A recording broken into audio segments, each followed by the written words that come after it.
Well, hello everyone, and welcome to the Peace and Justice program here for Congress for Global Communication. And this was founded by Dr. Sonia, and we really appreciate her allowing us to be on today. I'm going to bring on Dr. Shannon, and we'll go over some of our purpose and mission information. How are you doing, Dr. Shannon? Thank you. I'm doing well, Dr. Crystal. Thanks for having me here. Um, the vision, mission, and purpose of CGC, the Congress for Global Communications, exists to promote diverse and inclusive dialogue, resulting in civility for all. The mission of the Congress for Global Communications is to build global connections and communication for the advancement of sustainable development goals by providing training, policy recommendations, and empowerment forums for an overall scope of transforming the world. The purpose is to encourage dialogue, to impact the humanity through collaborative global communication, to be a resource for sustainable development goals. The purpose of Peace, Justice, and Strong Institutions team is to offer recommendations and strategies to promote peaceful and inclusive societies for sustainable development, provide access to justice for all, and build effective, accountable, and inclusive institutions at all levels. Peace, stability, human rights, and effective governance based on the rule of law are central to the realization of human rights and a prerequisite for sustainable development. The most common violations of peace worldwide are against women, people of color, and children. Next, we'd like to introduce all the team members. I guess I can go first. I am Dr. Shannon Miller Cox. Awesome. I live in Salt Lake City, Utah, and I have worked in law enforcement for 20 years and then started a nonprofit for women, LGBTQIA, and youth fleeing domestic violence, sexual assault, and human trafficking. And so my peace building is in the healing of trauma and work in institutions where people are locked up in correctional facilities around the world. Dr. Arv? Awesome. Welcome. Thank you. I can't hear her. Arv, you're on mute. You're on Okay. mute. Can you hear me now? Yeah. Good morning, good afternoon, and good evening to those of you who've tuned in. I'm Arv Kelsey. I'm the director for Aratus Health Limited, which is a company that does importation of medical devices. I'm also a Lion, and I've been a Lion for the last 6 years. I'm the president of Lions Club of Nairobi, Phoenix. We do very interesting community work, which I'd love to share with you and bring some of those examples into the peace, justice, and strong institutions. Apart from that, I do a lot of various channels, including my company, and continue and contribute to the best of my ability.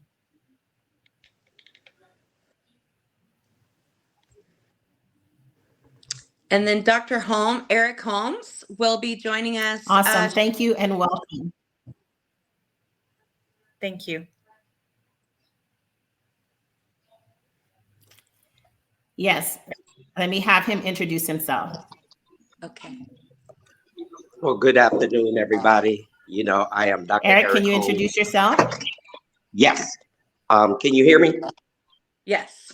Oh, I am Dr. Eric Holmes. I am part Yes. of this amazing team, which I am originally from Harrisburg, PA, living in Baltimore, Maryland, but so glad to be a part of this amazing team with Peace, Justice, and Strong Institutions. I'm an author, trying to talk about yourself or something, but I'm just a humble servant who said yes. Healthcare worker at Hopkins, 26 years, certified life coach, mental health and behavioral health coach. And I'm just one who is just willing to work and do whatever I can in my passion and purpose that God has birthed in me.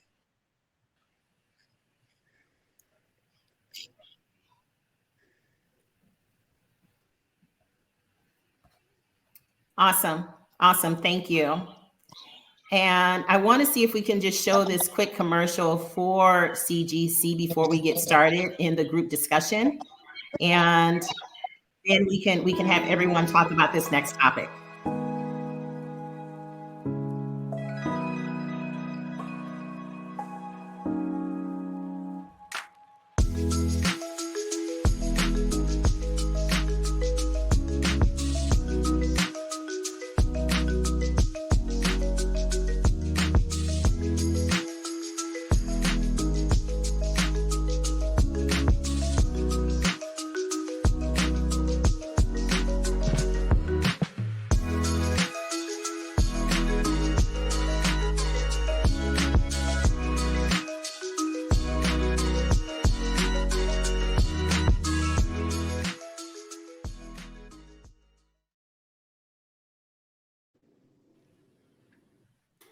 Awesome, awesome. Dr. Shannon, go ahead and lead this next part of the discussion.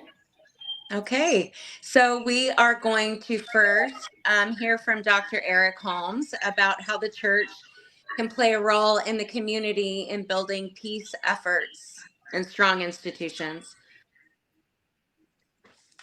Well, one of the things is that we've got to be involved in community. Faith-based is always a major part, whatever beliefs you believe. So many of us have different beliefs, but it all ties in together that we believe with a faith base to make a difference, because when we show up in communities, we have influence. We have that community driven when we're out into the communities, and that we're building relationships and we're building trust and we're building people and we're building confidence, but building solid relationships that we can now sit down and do discussions. We can sit down and talk about it. We can come together with coming up with solutions and how can we make our city better? How can we make the state better? And we know it's so many different things that is going on in the world, but wherever we're located, prayer, getting out into communities, talking with people and seeing where they are. How can we meet the needs? How can we make things better? What can we do to assist you? In so many places may don't have the resources. What resources can we give?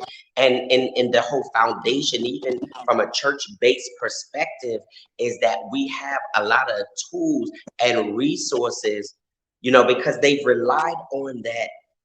And so we need to continue to get back to that, and so that we can give them the necessary tools that they need and get into that loving one another and embracing one another, wisdom and sharing information and sharing resources, but coming to the aid of helping one another. Awesome, thank you.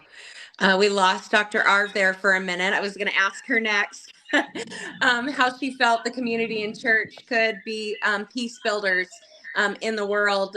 I'll step in until Dr. Arv shows back up on the screen. Looks like she's coming back. Yay! There's Dr. Arv. Dr. Arv, do you want to speak to the community and church and other peace building organizations work to build peace? Sure. I just like to add a few points to those that have been mentioned by Dr. Eric. I think it's quite important to organize community events that will basically help bring people of diverse backgrounds together. For example, you can be organizing a neighborhood block party or a cultural festival, or something to do with a community picnic, for example. So there's so many things that you can do to bring people together from various backgrounds, so that we can be accommodating of each other's cultures and share the experiences and build the connections, because that really strengthens the community once the understanding is actually there. And it also promotes dialogue and a sense of unity within the community level. But also take some examples personally as well.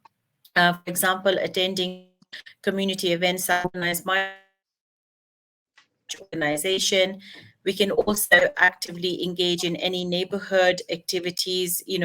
Sometimes in the UK, there are street parties that take place. You get to know your neighbors very nicely as well. And also, there's an opportunity to start local clubs or groups that have shared interest, hobbies, or causes to foster a sense of community. And that really basically helps in, building peace, amongst the community level and on a personal level, as you tend to diversify and to also be more accepting of other cultures. Beautiful. Thank you, Dr. Arf. When I think about community, what the community can do to build peace, I think of individuals being healed so that they no longer carry anger in their bodies, minds and bodies. I worked in corrections for 20 years with people coming out of prisons and jails and victims coming out of those spaces as well. And when the brain heals and anger leaves the body and the spirit, and a person becomes more peaceful in their spirit, they're no longer carrying that into violent spaces and creating violence in the community.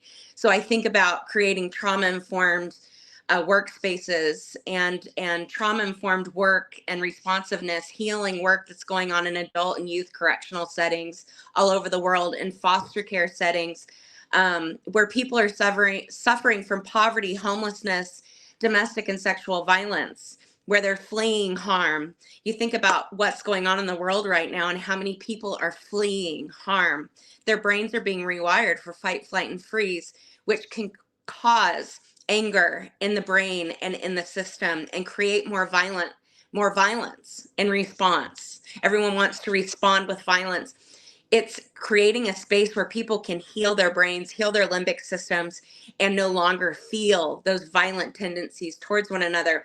It's creating trauma-informed and responsive schools. In Europe, there's something called the healing classroom model, where they're teaching social, emotional learning, conflict resolution, and teaching children to meditate for peace in a classroom.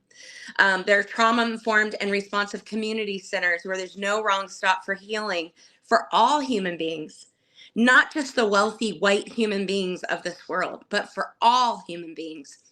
And a trauma-informed and responsive medical care model where it starts in the cradle and takes you all the way through the grave. We can live longer if our minds and bodies are healed. We can live less violent lives, more peaceful, calm, healed lives with all of this new research. Next, we're going to move on to the national and global efforts for peace. And I'm just going to touch on a couple really big, really amazing, beautiful movements that are occurring across the world. There is a view of creating peace through the economics of peace. It's well researched. There are the pillars of peace that countries can look at on that global country view about how they collaborate with neighboring countries, about how they deal with corruption inside of the country so that there's better peace building efforts. Really beautiful academies that are free. Any one of us can jump on the internet if we have access and join a free Positive Peace Academy and learn about the pillars of peace. We can become individual peace ambassadors. We can hold peace, we can start holding national peace workshops from this knowledge. So it's all free. There are colleges across the world that are teaching the economics of peace and the pillars of peace as a curriculum, as a tool to create peaceful nations. And so there's that really beautiful economic view of the peace model, but then there are some really powerful spiritual movements towards peace in the world. There is a gathering that is about to happen in Hyderabad, India, where 10,000 transcendental meditators will gather from December 29th to January 13th to raise the vibration of the earth so that there is more peace and calm on the earth. If 3 to 5% of the world meditates with them, we will see a shift and a raising of a vibration on this earth, and we will see more peace. There's been research around prayer movements and meditation movements that create peace in cities where violence levels were really, really high. There's an inner peace movement that teaches spiritual tools, meditations for peace, and tools for peace. There are individual spiritual leaders that are starting to do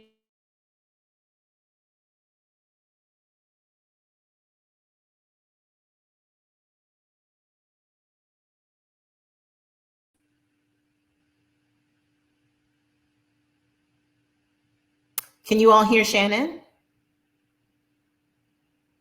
No. Her screen Okay, just so like she was went blank. yeah Oh, there she talking is. about national and global, and then now she's back. Let me bring back Shannon. Okay. Okay, Sorry, I'm Dr. not Shannon, sure. go ahead. Thank you. I'm not sure at what point I got cut off. Did I get through the spiritual movement for peace? Yes. I think that's where we lost you, Dr. Shannon. Okay. So, there are some really powerful spiritual movements for peace in this world right now. There's about to be a 10,000 meditator World Peace Summit in Hyderabad, India from December 29th to January 13th, where 10,000 meditators will meditate together and hundreds of thousands will meditate around the world to raise the vibration of this earth and start to heal the violence movement on this earth. There are peer-reviewed research articles about how when this powerful prayer and research model happens, violence stops in communities where murder levels are very high.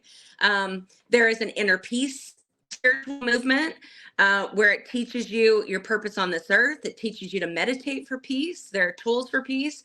And individual spiritual leaders are starting to do walks for peace. Joe Dispenza just did a 100,000 person walk for peace internationally to heal the world and to change the direction of the violence that is occurring in this world. So there are these powerful, beautiful institutional movements towards the economics of peace in colleges, and on an individual level, you can learn to do that piece of the work. And there are these beautiful spiritual, peaceful movements that you can join if that's calls to your spirit. Dr. Arv, will you speak to Justice and Strong Institutions' relationship to peace?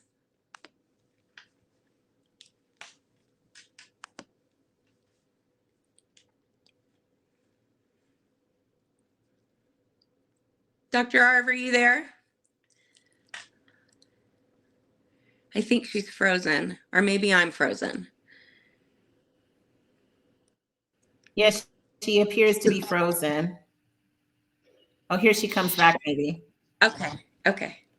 Let's see. Oh, yeah, she's back. She's back. Yeah, there's been some issues with the network because of the El Nino rains that we've recently started. So apologize for that. Dr. Arv, can you speak to Justice and Strong Institutions' relationship to peace? Yes. So my thoughts about this is that strong institutions and also help to resolve conflicts in a just and fair manner. So from a community level, we need to be able to advocate for transparent and accessible legal systems within our community, encourage our local officials to provide resources and information about legal processes and rights. But most importantly, in a community level, it's quite important to engage in workshops or seminars with various people from different walks of life and specialists, legal professionals, say, for example, to help educate community members about their rights and responsibilities under the law.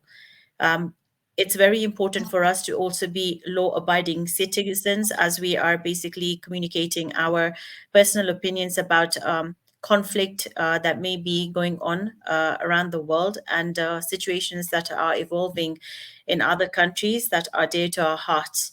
But from a personal level, it's important to also participate in community watch programs, your neighborhood safety initiatives to promote law-abiding behavior and discourage any sort of criminal activity. They say you have to lead by example, and by getting involved in from a personal level, it's basically showing how we can all work together to live in peace and harmony and to resolve conflicts amicably but without any violence. And it's also important to volunteer our time and give back to the community. There may be certain skills that we possess that may be useful in helping other people overcome obstacles or hurdles they're facing in their life, and also provide any sort of resources to help individuals that don't have the right access to assistance, whether it be from a legal perspective or otherwise. But it's also our accountability, and justice systems hold individuals and various entities accountable for their actions, to avoid any sort of criminal behavior, just to ensure that we're promoting a sense of security and trust in our society. So it's important to encourage open discussions even from a younger age. And as a Lion, we tend to go our community schools to encourage this active dialogue amongst the students, amongst the teachers, to also raise a sense of accountability in their actions, promoting what are the good actions they need to take on board. But from a personal level as well,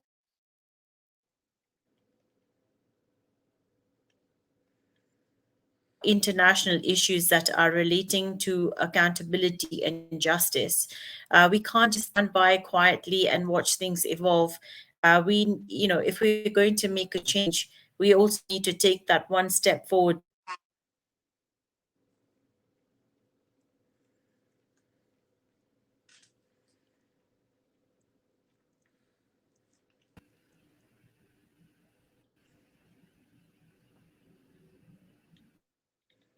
Can you hear her, Shannon?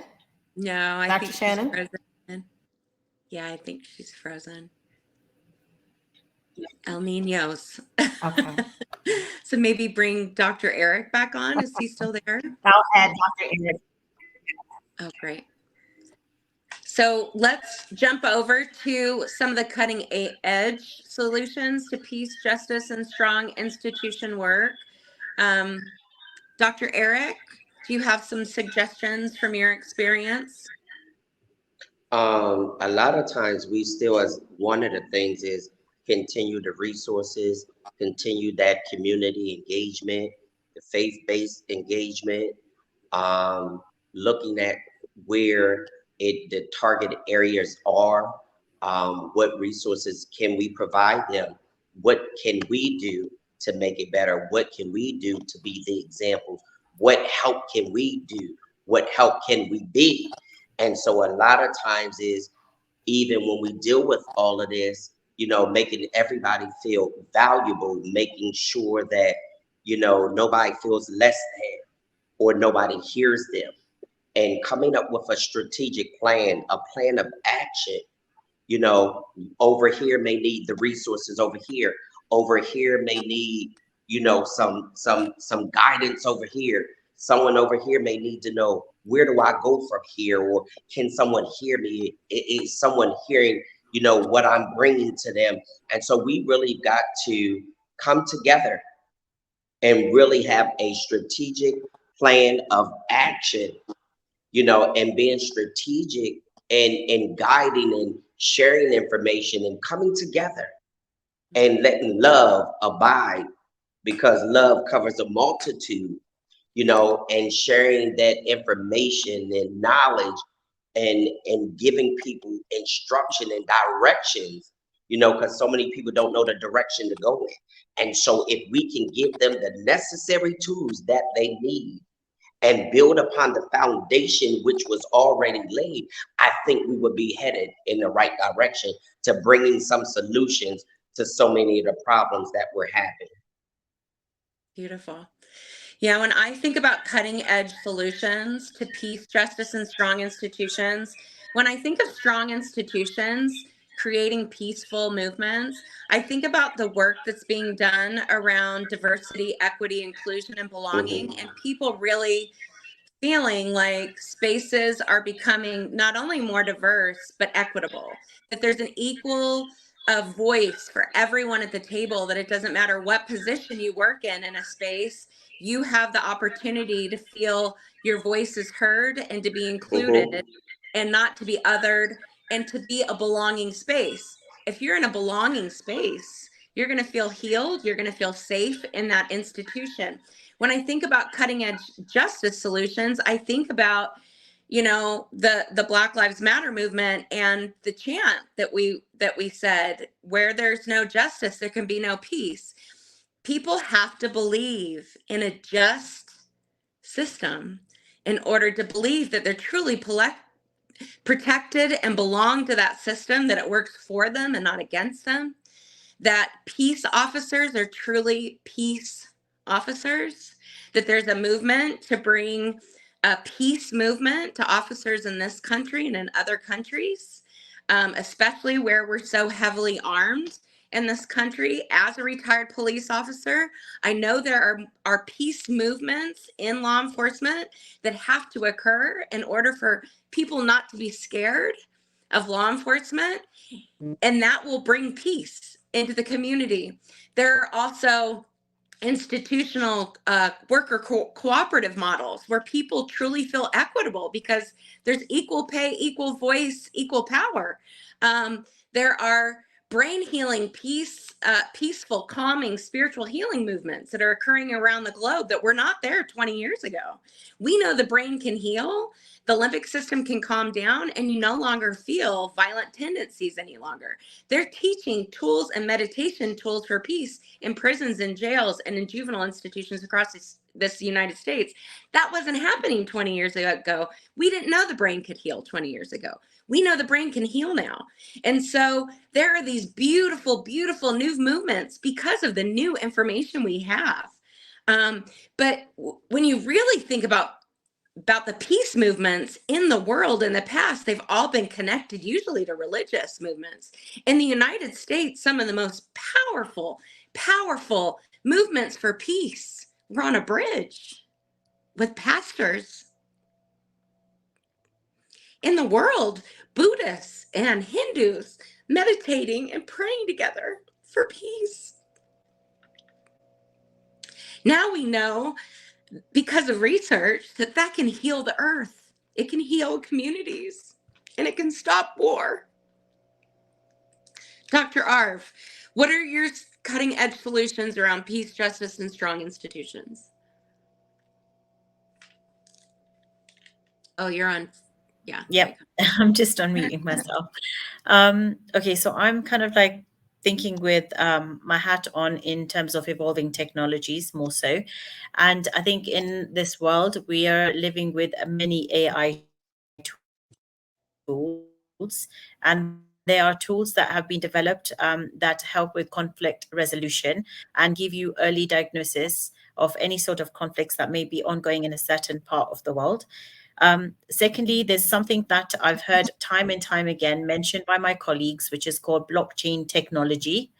Again, it's something new for me in terms of terminology and concept, but it's where you can basically share information in a central repository to be able to tap into to make the right decisions in relation to peace, justice, and strong institutions, by accessing that appropriately to help move forward with solutions that are let's say compatible with every diverse culture and people within that community.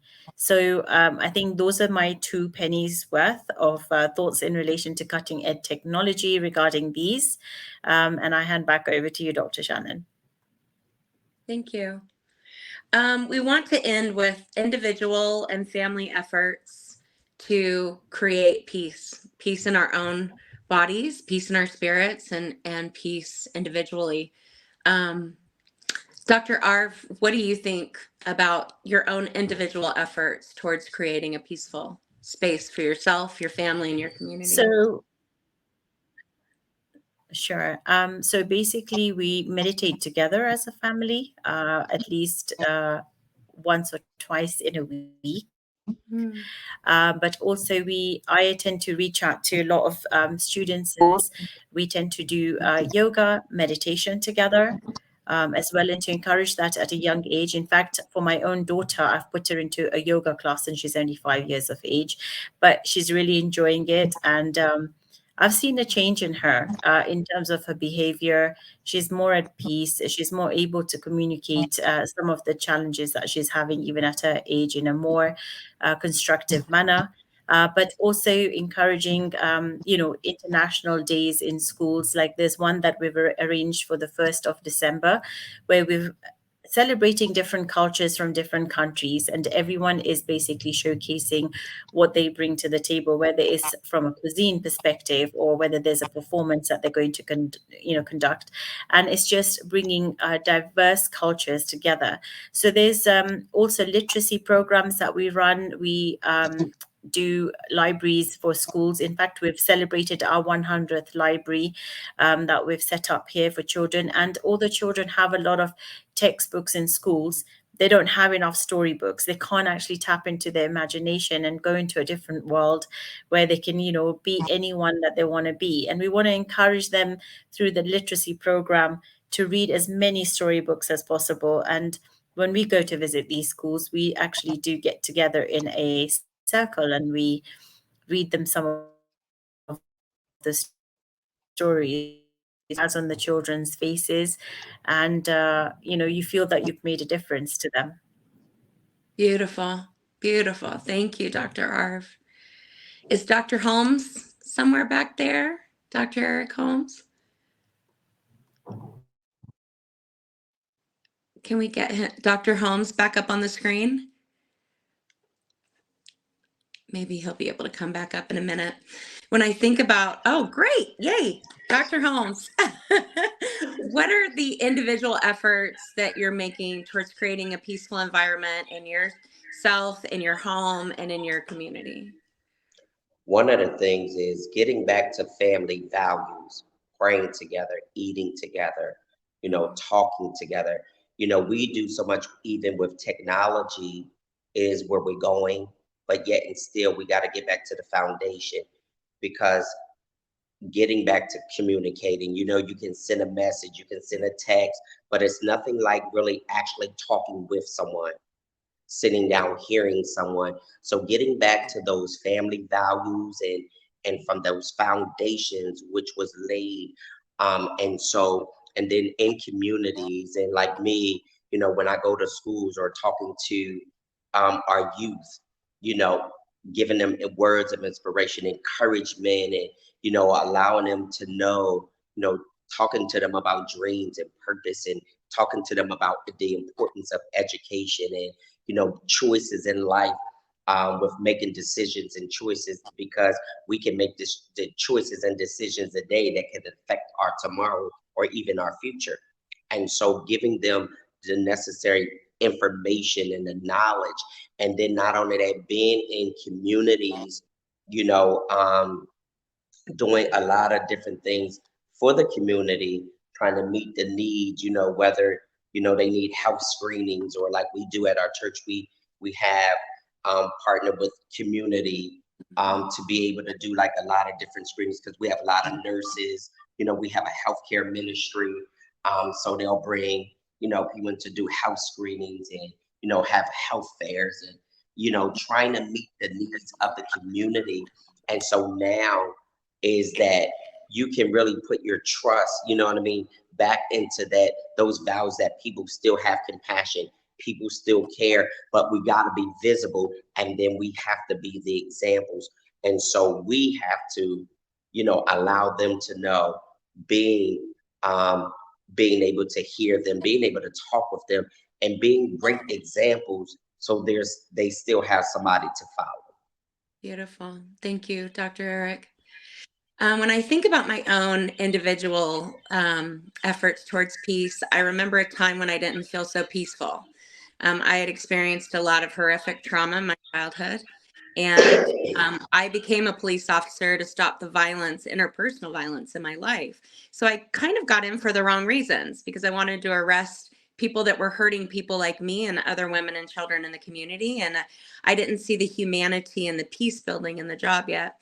Once I was able to heal my own brain and feel an inner peace, I no longer had anger in my spirit any longer. And I realized that all the beautiful human beings that I was supposed to arrest were suffering from their own trauma, self-medicating in addictions, the pain and suffering in their own brains and bodies, and that they could heal too, and that we could have a more peaceful and healed world if we allow everyone to heal, victims and perpetrators, each of us individually learning how to heal our own minds, our own spirits, so that we can feel what God has called us to do on this earth. Until we release that anger and pain, we can't feel it. But once we feel it, we spread it. We spread it to our families and our children and the people that we love. We spread it to our communities. And we truly are examples for holding peace and being just and making sure the institutions we're involved in are peace building justice institutions. The brain can heal, the nervous system can heal, and we can take accountability for our own vibration and what we bring to this earth. We can help others find those healing spaces and raise their vibration. I remember my daughter was being called racially ugly things, and she started experiencing some really bad anxiety and depression. And I asked her if she wanted to learn how to meditate. And so I took her to my practitioner. And so aside from prayer, she can now raise her vibration, and it releases all of the anxiety and depression and anger she feels in her heart. So at an individual level, we can help people heal.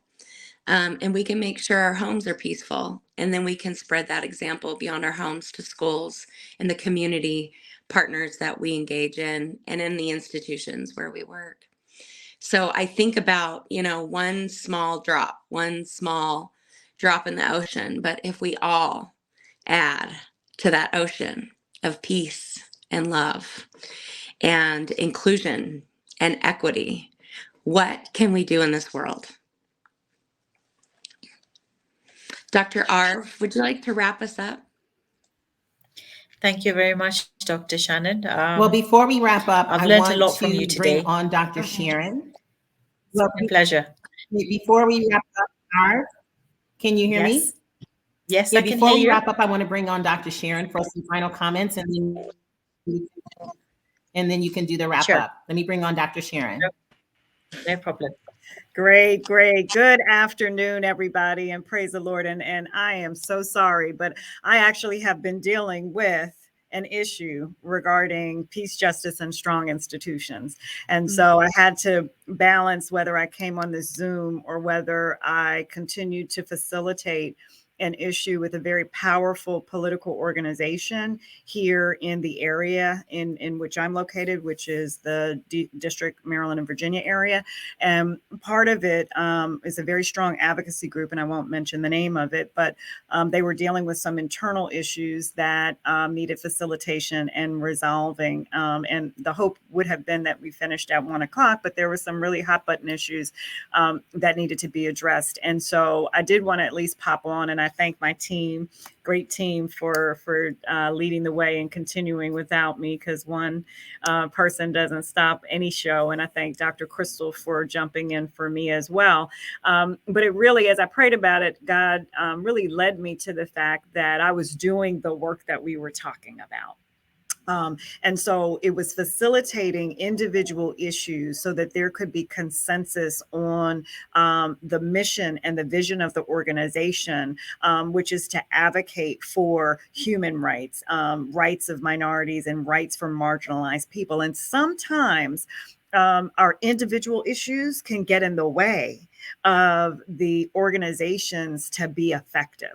And so I know you guys led a great conversation, and we've been doing some great work behind the scenes, and we'll be before you throughout the year on behalf of CGC to really implement the goals and the mission and the vision. But I know we were ending on what can individuals do.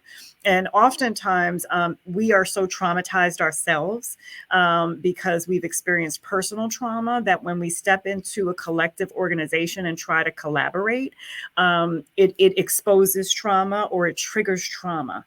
And then we cannot be as effective to create strong institutions to promote peace and justice.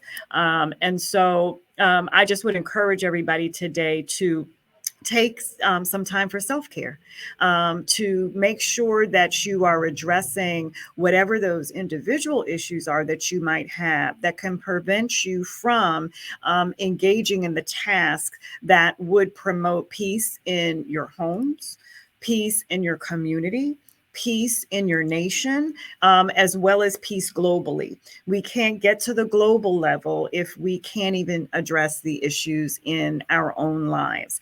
And we're not perfect. And so there will be issues that need to be resolved. But as I was ministering today and teaching today, you don't have to be disagreeable when you're disagreeing. You want to use principles of emotional civility and emotional intelligence to advance issues that might be difficult to talk about. You want to think about perspective taking, and sometimes your perspective on a situation may not agree with someone else's, but you have to be open-minded to hear someone else's perspective so that there can be consensus on issues that are difficult. And we're at war throughout our world, so to speak. This is a hard time for all of us because I believe we're not taking the time to understand our own individual perspectives, and then to understand the perspective of another, and then come to some agreement and consensus on how to move forward. So I thank the team today. I don't want to belabor the time. I so apologize because this is obviously one of my greatest organizations, but the issues in this conversation were so great that I needed to continue to facilitate. And when it was in alignment with what we were doing today, I believed that God had me where I needed to be for such a time as this. So thank you all for watching from wherever you're watching throughout the world. Thank you, Dr. Sonia, for being such a great leader. Thank you, Dr. Crystal, for stepping in. And thank you for Dr. Shannon, Arv, and Dr. Eric for being such great leaders in this space. And we continue to look forward to bring forth the policies and the procedures and the great work of CGC to make a difference in Sustainable Goal 16. So thank you.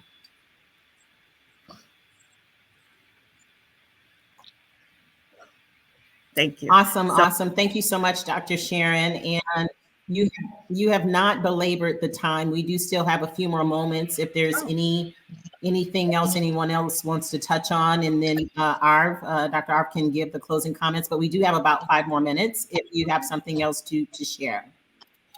So I know I'm coming in late, but I know what we had planned to talk about. And what I do love about this team and what I love about what CGC is doing is looking at peace, justice, and strong institutions from various levels. And so again, as we said, the individual level, the community level, the national level, and the global level. And we have an individual responsibility to promote peace. We have an individual responsibility to heal. We have an individual responsibility to address trauma, because if I am traumatized and triggered by your presence, then there's no way we can get to the community level, the national level, and the global level. And we're living in times where so much is going on. Again, I'm from the DMV area. I know Dr. Eric appreciates this, but violence, youth violence is an issue all over the country, but really in the DMV area, where over 60% of the crimes that are being committed are by youth. We had a young lady who stole a car the other day, and she was running from the police and was killed. She was 16, had been arrested 8 times for carjacking. Oh, no. we had a young man, 12, who was shot by an off-duty police because he tried to rob the off-duty police in front of a federal building, didn't know it was an off-duty police, and pretended he had a gun and got shot. And 12 years old. So there are issues that are not addressed, and that need to be addressed from that individual as well as community level. And I know that we talked about those strategies, because again, before we can heal upwards, we have to address some of those individual issues. And what I love about CGC is that we're dealing with the sustainable goals collectively. So, because none of them work individually, right? They work collectively. So in those instances that I'm just mentioning, which deal with community peace and peace within, I believe our youth are having issues about hope. At 12, if you're robbing someone and pretending you have a gun, you have no hope. You have no hope. The families have no hope. And so how do we begin to interject hope in our community so that our youth can begin to heal? I mean, the song, I Believe the Children Are Our Future, is true. At some point, we're moving on and we're out of here, and we have a whole life to leave, and community and world to leave to those that are coming after us. So I know the work and the advances that Dr. Arv is talking about in the school is so important, because if we don't address it at the youth level, these instances that I'm talking about, while those are specific to the district, are happening all over the nation. I know Dr. Shannon, she works with women who have been trafficked, and we were talking about the area that she lives in, and they won't even address the issue. There's no funding behind saving women and healing women, and space for women who have been kidnapped and are now coming back into the community to come back and heal. And then, of course, Dr. Eric is dealing with faith-based organizations and churches, and really the leaders of these movements, and should be. But I do believe the pandemic has created some barriers for us to be able to move forward. And the work that CGC is doing in the areas of sustainable goals is so critical, so critical. So I just thank everyone who watched the show, has been on the show, that has been tracking and following CGC. And again, I thank God for the great work that everyone on this line has done to promote and advance this particular sustainable goal. And I really do hope that those that are watching will continue to engage with us. The Lions Club, for example, and our leadership with the Lions Club, because we are more alike than different. So we can learn from each other and collaborate with one another to begin to really address some of these problems. That we know that with God, all things are possible, and that with prayer, things can change and will change. So I thank you again for the time, and I do apologize for popping in late. That's all I have today. Awesome. Thank you. Thank you so much, Dr. Sharon. Arv? Yes, thank you very much, Dr. Sharon. So just in terms of my closing remarks, I just go back to what Dr. Shannon had spoken about, which was the pillars of peace. And as our team, we're looking at these 8 pillars of peace into our strategy. And, we spoke a lot about meditation and finding inner peace and working on ourselves before we can actually help others as well. So inner peace is not just about your personal endeavor, but it becomes a powerful force for change on a global scale, starting at the school level. We meditate as a family, we meditate as an individual. We pass on some of these practices onto our next generation to strengthen the foundation of peace, justice, and strong institutions. And it's a personal growth and self-awareness, which is essential components of our broader journey towards a peaceful and just world. Education, we mentioned schools. We go to schools as Lions, and I feel it's a cornerstone of our strategy in this specific CGC. I think personally, I believe in nurturing the values of empathy and respect and conflict resolution in our youth. it's very, very important to build a peaceful future. And it's important for us to reach out to schools and even make recommendations to integrate peace and justice education into their curriculum. It's a very important step to take. That's how you tend to mold the children to becoming wonderful human beings and embracing diversity, finding peaceful resolutions in big or small conflicts, even in the playground where you have a conflict going on between two children, how they resolve that conflict will speak volumes as they grow up and learn how to resolve conflicts in an amicable way. And also creating and using the power of media and digital platforms to reach billions worldwide will also help with the education aspect. Um, Moving beyond schools, we talked a lot about communities during our session in fostering lasting change, but it has to begin at a lower level with ourselves before we can actually help with the communities. Whether it is addressing congregations in churches or conducting workshops, there's so many things that each and every one of us is doing differently in how we're, connecting with the community, breaking the barriers of misunderstanding, fostering inclusivity, and strong institutions are the backbone of a thriving society. So we need support from local government, from communities, from churches, to encourage accountability in each and every one of us. But training programs will also help to strengthen how we deliver practical and unbiased services. So our journey can only be possible with collaboration, forging relationships, partnerships with international organizations, private and public sector, and we will continue to achieve our sustainable peace, justice, and strong institutions. Our mission is not just about words, but about actions. So we envisage a world where conflicts will resolve peacefully, where justice is blind, and where institutions stand firm against adversity. So together we can build this world for generations to come. So let's make a difference, and together we're unstoppable. Thank you so much for tuning in, and any last comments and words from the team would be welcome. Thank you so much. Beautiful. Thank you. Beautiful. It's a great summary. Just again, thank you so much for tuning Well, I would just in. like to thank everyone. Go ahead.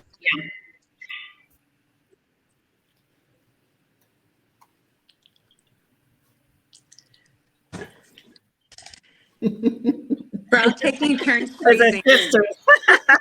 Yes, go ahead, Dr. Crystal. You frozen? Are you frozen? Yeah, I was just going to say that we have truly, truly heard some amazing, we've truly heard some amazing input today based on the vision of Congress for Global Communication, which is it exists to promote diverse and inclusive dialogue resulting in civility for all. So with the passion of Dr. Shannon and all of what she talked about, the passion of Arv and Dr. Eric and you, Dr. Sharon, just bringing it all home for us with your comments. We really appreciate all of you all. And for anyone who's watching, if you tuned in late, you can get this on hashtag replay as well. We thank Dr.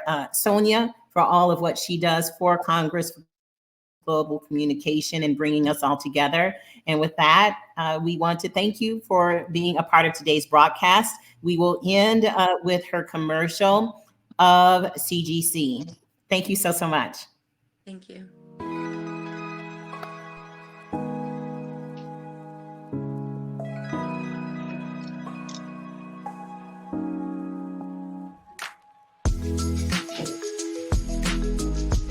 Woo!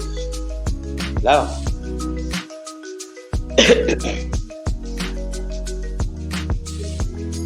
Homemade